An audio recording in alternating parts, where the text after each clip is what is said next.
Hi everyone and welcome on my YouTube channel. तो ये आप खूबसूरत से फूल देख रहे हैं, गजनिया फ्लावर्स हैं। ये स्प्रिंग सीज़न का फ्लावर है ये, यानी कि जब सर्दियां जा रही होती हैं और गर्मियों की स्टार्टिंग होती है उस टाइम पर इसमें फ्लोरिंग होती है।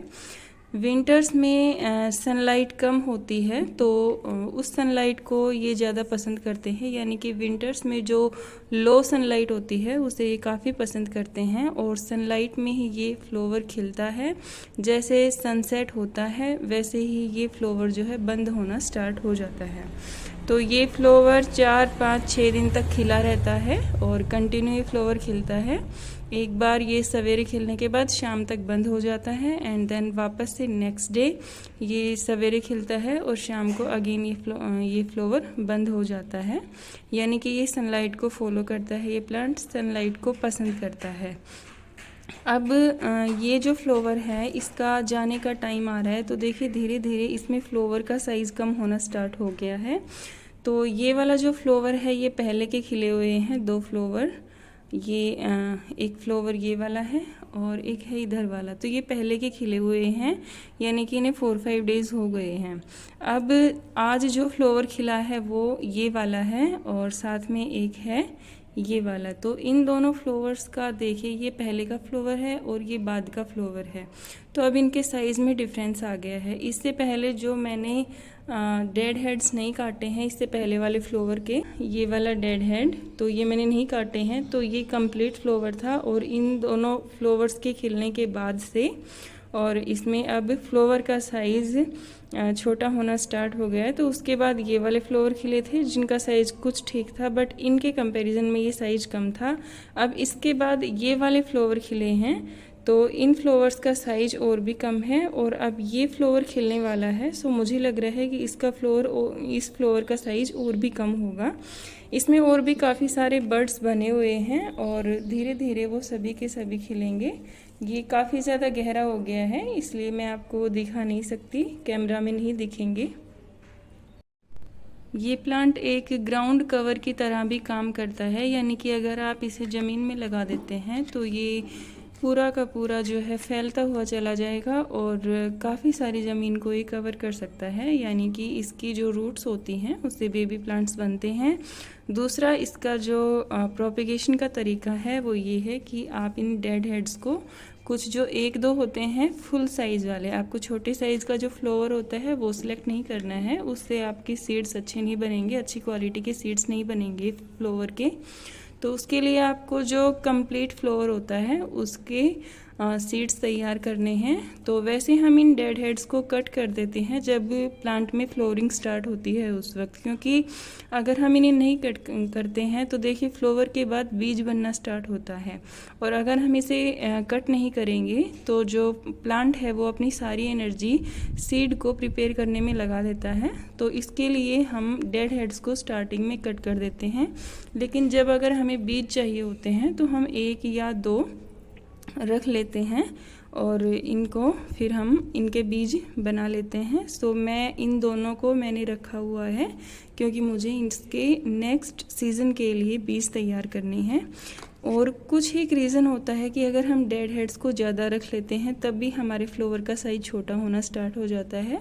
तो स्टार्टिंग में आप अपने जो फ्लावर प्लांट है, जो आपका ये प्लांट है, इस पौधे के आप डेड हेड्स को काटते रहिए।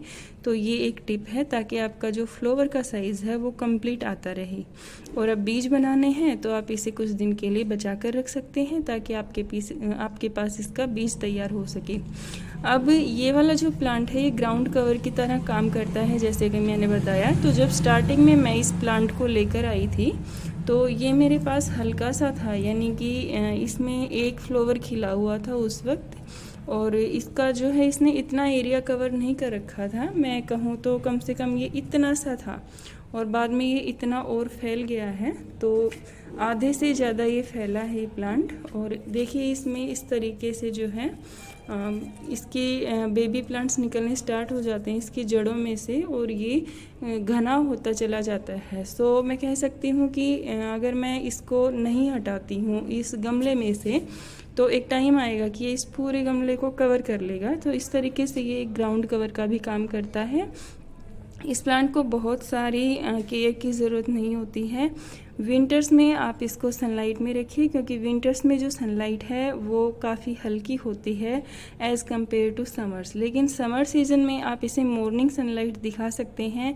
दोपहर की तेज़ धूप इस प्लांट के लिए हानिकारक होती है, उसमें आपका पौधा ज़रूर ख़त्म हो जाएगा। तो आप समर सीज़न में अगर इस प्लांट को बचाना चाहते हैं तो देखिए, आप इसे अंदर रखना स्टार्ट कर दीजिए। जहाँ तो इस प्लांट को आप समर सीज़न में अंदर रखिए, इंडोर रखिए, किसी बरामदे वगैरह में रखिए, ताकि आप इस प्लांट को नेक्स्ट सीज़न के लिए बचा सकें। इसके पास जो है ब्राइट सनलाइट तो इसे मिलती रहे, लेकिन इनडायरेक्ट वे में। इसे डायरेक्ट ब्राइट सनलाइट नहीं देनी है समर सीज़न में। अगर आप इसे तेज़ धूप में बाहर रखते हैं तो ये प्लांट ज़रूर ख़त्म हो जाएगा। ऐसे ही अगर आप इसे ज़मीन में लगा रहे हैं इस प्लांट को, तो आप ज़मीन में भी ऐसी जगह पे लगाइए जहाँ पर जैसे पेड़ों की छाया के नीचे, तो वहाँ पर ये प्लांट अच्छे से ग्रो करेगा, अच्छे से बढ़ेगा। तो इस तरीके से आपको इसकी केयर करनी है। फर्टिलाइज़र आपके इसके लिए कोई भी दे सकते हैं। आप इसमें नीम की खली, सरसों की खली या और जो लिक्विड फर्टिलाइज़र हैं आपके पास, जैसे कि अनियन पील फर्टिलाइज़र, बनाना पील फर्टिलाइज़र, इस तरह का कोई भी फर्टिलाइज़र आप इस प्लांट के लिए दे सकते हैं। केमिकल वाला मैं इस्तेमाल नहीं करती, तो मैं आपको भी उसकी सलाह नहीं दूंगी। मैं हमेशा अपने प्लांट्स में ऑर्गेनिक फर्टिलाइज़र का यूज़ करती हूँ, और वो भी होममेड होते हैं। सो आप होममेड फर्टिलाइज़र बनाइए और अपने प्लांट्स में दीजिए, और देखिए मेरे प्लांट होममेड ऑर्गेनिक फर्टिलाइज़र से कितने अच्छे हैं। आपके प्लांट्स भी ज़रूर अच्छे होंगे। तो मैंने आपको जो ये 2-3 बातें बताई हैं, इनके इस्तेमाल से आप इस प्लांट को नेक्स्ट सीज़न के लिए प्रोटेक्ट करके रख सकते हैं। दूसरा है कि इस प्लांट में इंसेक्ट अटैक होता है, इसमें एफिड्स बहुत जल्दी लग जाते हैं। तो अगर आपके प्लांट में एफिड्स वगैरह लग भी जाते हैं तो आपको क्या करना है, सबसे पहले आपको उस टहनी को ही काट देना है। उस पत्ती वगैरह को या फ्लावर के ऊपर रखते हैं तो फ्लावर को आपने कट कर देना है। देखिए मेरा जो प्लांट है इसमें इस वक्त एक भी एफिड नहीं है, लेकिन कुछ टाइम पहले इसके ऊपर एफिड अटैक हो गया था। इधर जो है मैंने इसके साथ डेजी फ्लावर लगा रखा था, जो पिंक कलर का, वाइट कलर का, काफ़ी सारे कलर्स में आता है। मेरे वाला पिंक, रेडिश पिंक कलर था उसका। अब उसके बीज बनने स्टार्ट हो गए हैं, तो ये उसके बीज बन रहे हैं, और उसकी पालक की जैसी पत्तियां थी। मेरे उस प्लांट में एफिड्स काफ़ी ज़्यादा लग गए थे, और मैंने उसके ऊपर हल्दी ट्राई की थी, उससे वो हट भी गए थे, लेकिन उतना ज़्यादा जो है प्लांट ग्रो नहीं कर पाया। तो मैंने सोचा कि बेटर है अब मैं इसके सीड्स तैयार कर लूँ, क्योंकि वैसे भी उस प्लांट का सीज़न चला गया था। तो सीड की प्रिपरेशन के साथ साथ मैंने उसकी कुछ जो है जड़ें वो भी बचा कर रखी हैं, तो मैं इनकी ट्रिमिंग कर देती हूँ। और अब मैंने इसकी हल्की सी ट्रिमिंग की थी। ट्रिमिंग से क्या होता है कि ये जो प्लांट है इसमें नई पत्तियां आती हैं, और वापस से ये इसी प्लांट की तरह फैलना स्टार्ट हो जाता है। जैसे ये गजानिया फ्लावर है और ये डेजी फ्लावर है, तो इस तरीके से ये भी फैलता है।